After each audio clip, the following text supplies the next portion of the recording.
In June, Ukraine launched its counteroffensive against Russian forces.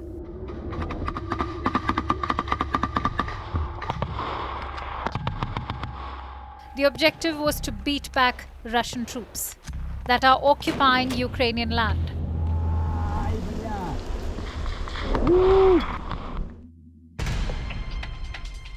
To give some perspective, Russia controls an almost 1,000-kilometer long front line.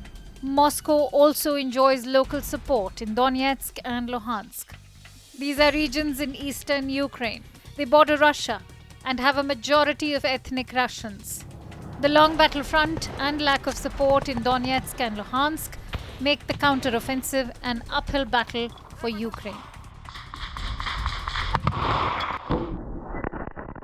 The Spring Offensive has been one of the most awaited campaigns of the war.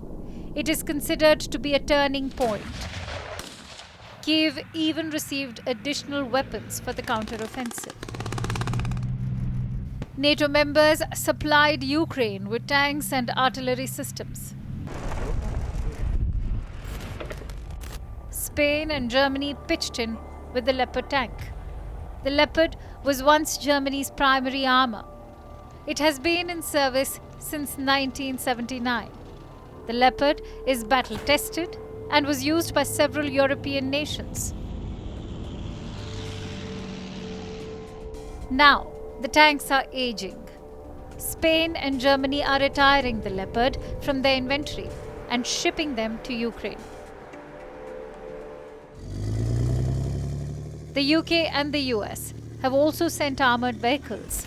Ukraine received Challenger tanks from Britain. These served as the main battle tanks for the UK. They have been in service since the late 1990s and are nearing retirement. Meanwhile, the US sent Ukraine the Bradleys. These are armoured vehicles meant to transport troops with protection. The Bradley fighting vehicle is past its prime. It was inducted by Washington in the 1980s and is on its way to being retired.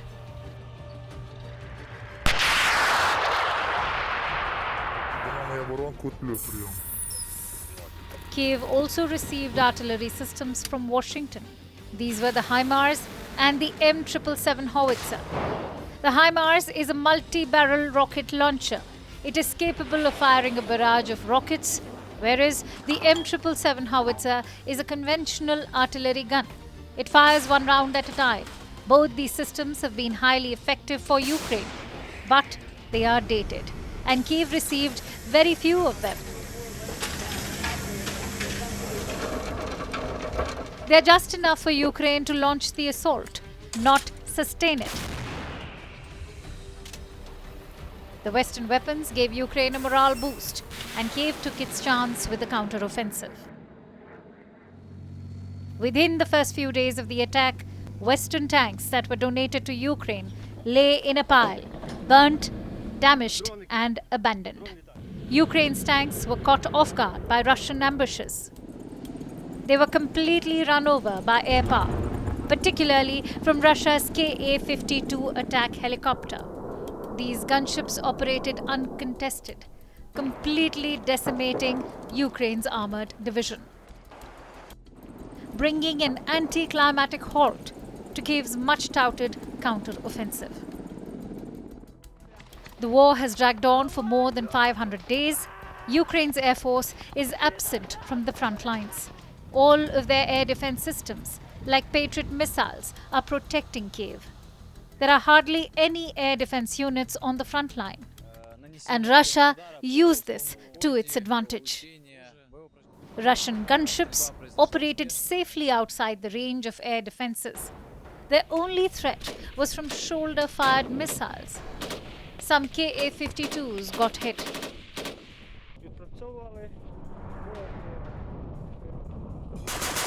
Some survived, but there are too many of them. And Ukraine's frontline troops can't bring them all down. With every chance these gunships got, they pounded Ukraine's ground forces. What is special about Russia's Ka-52 attack helicopter? The gunship is nicknamed the alligator. That is because of its aggressive looks. The nose of the helicopter looks like the snout of an alligator. And just like the animal, this helicopter is known for its deadly sneak attacks. They have been in service since the late 1990s and have one of the most unique designs. The helicopter has two main rotors, one on top of the other. It became the first attack helicopter to have safety ejection for its pilots, which means even if the chopper gets hit, the pilots have a chance to bail out and they can live to fly another day. How is the alligator lethal? The gunship has the most advanced radar in its class. It sports the Active Electronically Scanned Array Radar, or the AESA. These are some of the most advanced radars because they can track targets which emit varying frequencies. The AESA radar and the Ka-52, when paired together, boost the capabilities of the gunship. The radar lets the helicopter track almost 20 targets at a time. And any target within a 15 to 20 kilometer range is highly vulnerable to the helicopter's firepower. Apart from unguided rockets and free-fall bombs, the helicopter specializes in anti-tank warfare. This is because of the Vickers missile. The Vickers is a long-range laser-guided missile. It can hit targets at a range of 10 to 12 kilometers, but its lethality comes from its penetration. The Vickers can easily compromise tank armor up to 700 millimeters thick, whereas most tanks have an armor plating between 200 to 500 millimeters. Tank plating is rarely able to stop a hit from the Vickers missile. This is why the missile has been highly lethal. Russian pilots aim the Vickers at tanks, launch the missile, and hover carefree till the missile hits the tanks. Without Ukraine's air power, Russia's attack helicopters have a free hand and have played a vital role in halting the counteroffensive. When the attack helicopters are not in the battlefield, Russia's troops use another lethal weapon, one which has left Ukrainian forces in a state of panic. This is the Lancet loitering munition, commonly known as the kamikaze drone. The Lancet is a unique weapon. It is part drone and part missile. It can be used for reconnaissance and strike roles. The Lancet has a range of up to 40 kilometers and can stay airborne for almost an hour. Once it is about to run out of fuel, it is locked onto targets. After that, the Lancet nosedives at high speeds, striking targets with high precision. All of this while giving its operators a live feed. The Lancet was inducted in 2019. Reports say that since the Ukraine war began, Russia has increased its production at least 50 times. Each Lancet costs just $35,000. The attack drone can be launched in multiple ways. It can be shoulder-fired or catapulted from launchers on vehicles. It can also be launched from ships. The Lancet has been highly successful. Ever since the spring offensive began, the Lancet has struck over hundreds of Ukrainian targets. It has effectively taken out Leopard tanks, the HIMARS and howitzer artillery systems, Ukraine's forward command posts, and air defense systems. On the open battlefield, Ukraine doesn't have an answer to Russia's Ka-52 attack helicopter or the Lancet drones. So Kyiv has very few options to carry on with the attack, which means they will take the fight to the Russians. At the same time, Russians have had time on their side. They have prepared their defenses. Ambushes are in place, combined with long, intricate trenches. If Ukraine wants the counteroffensive to succeed, the upcoming battle will see heavy amounts of close combat. The front line in Ukraine is almost a flatland. There are vast open spaces for hundreds of kilometers. Ground forces have no cover, which is why the attrition rate is high. However, Ukraine is bulldozing through the flatlands while accepting losses in battle. The aim is to take the fight away from the open areas. Once warfare enters the urban jungle, the cramped spaces prevent helicopters from operating. Using kamikaze drones also becomes challenging because the explosion could injure friendly troops.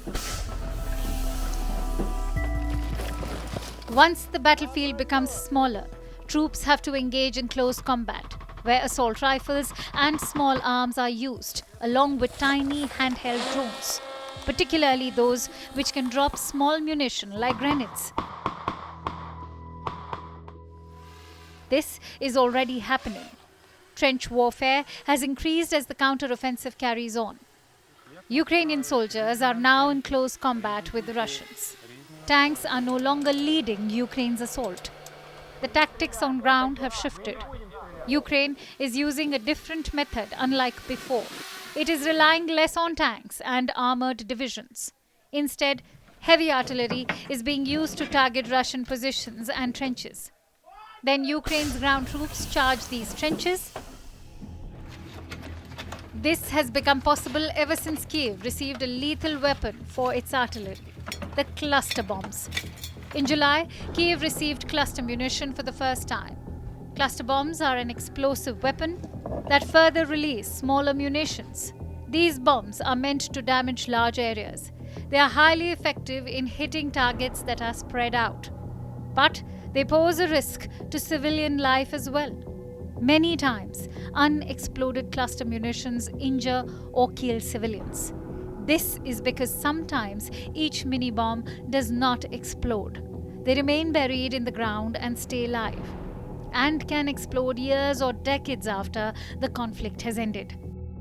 Cluster munition has been banned by over 100 nations. Some of them are France, Germany, and the UK, but not the US.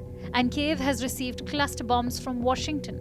This is an escalation in the already brutal war. After the first reported incidents that showed use of cluster munition by Kyiv, Russia hit back.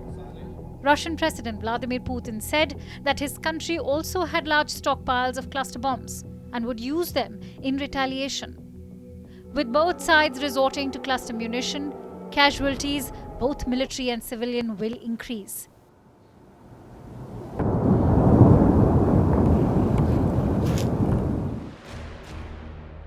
Ukraine is pushing through with its counteroffensive. It is largely focused on three main regions: the eastern regions of Bakhmut and two central regions, Donetsk and Zaporizhzhia. Combat intensity has picked up. Both sides are resorting to artillery bombardment. These are followed by drone strikes, and then the ground assault begins. Casualties are running high. Ukraine has a long battle ahead. The front line is too long. Kyiv does not have troops that can attack the whole Russian front. So, the attacks are focused. They come in short bursts. And the objective is to repeatedly strike Russian positions. This will either lead to victory or a Russian retreat. Ukraine's counteroffensive is resurging. Russian troops are facing waves or assaults, but they have air power on their side, which gives them support as Ukrainian troops move closer. Kyiv's troops are spread across flatlands and urban areas, and Russian gunships are still operating with devastating effect. Ukraine needs to establish its air power. Without air support, Ukraine's ground assault will lose the battle. This is why Kyiv is persistent on getting F-16 fighter jets from NATO members. The F-16s are some of the most advanced fighter jets. Despite being from the 1980s era, they have been upgraded several times. These jets have also received weapon and system upgrades, and they are some of the most combat-proven aircraft. If Kyiv receives the F-16s, it will pose a great challenge to Russia. Moscow's uncontested air power will get a worthy adversary, and both sides know this. So do NATO allies. They are fast-tracking F-16s for Ukraine. Kyiv's pilots will begin training on the aircraft. At least 11 NATO allies support this. According to reports, the training would begin in August. But the question remains, will Ukraine's counteroffensive hold steam till then? Or will attrition slow down the spring assault? Either way, the war is far from over. In fact, it is getting more intense. Neither Kyiv nor Moscow are shying away from the bloody match.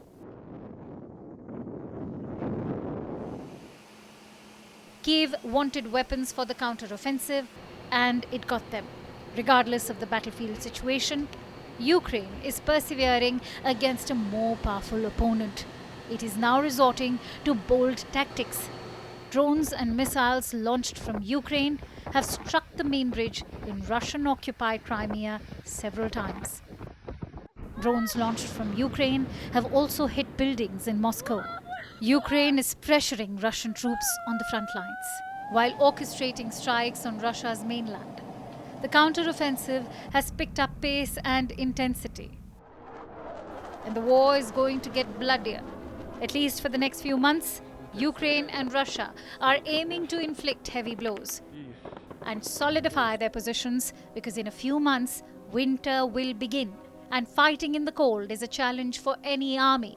Ukraine wants to push forward and settle in before winters, while Russia wants to repel Kyiv's attacks and hang on to their current positions till snowfall. The autumn months are crucial for both armies. No matter what weapons are used, the fate of the counteroffensive will rely on leadership, and Ukraine will have to give it all if they want to tilt the tide in their favor.